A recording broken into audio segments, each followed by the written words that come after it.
Sveiki, tai ką artėja dar vienos Eurolygos varžybos, šį kartą prieš Anadolu Efes, tai nieko nelaukiant ir pradėkime analizę. Tai pirmas būstas priklauso Žalgiriui, Ožiaragis, Valdovas Saturnas, lėtas, bet stabilus. Septintas būstas Anadolu Efes, Vėžio Valdovas Mėnulis ir Mėnulis čia yra kritime. Tai reiškia, kad komanda yra išsibalansavus, pasimetus, darant tik klaidas. Tai šiuo atveju Saturnas yra daug stipresnis, nors ir yra lėtesnė planeta, bet stabilumo turi žymiai daugiau. Toliau 10 būsto Valdovas yra Marsas ir Marsas jau yra Ožiaragėje. Tai reiškia, kad jis padeda Žalgiriui. Saulė taip pat keliauja link Ožiaragio žvaigždyno, todėl manyčiau, kad dar vienas mažas pliusas Žalgiriui.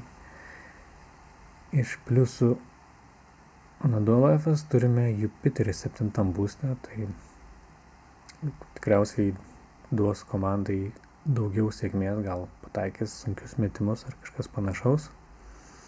Bet viską apibendrinus, manau, kad Žalgiris turėtų laimėti.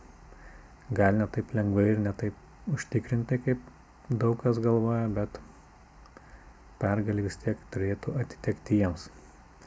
O ar tai ir bus, pamatysim šiandien vakare.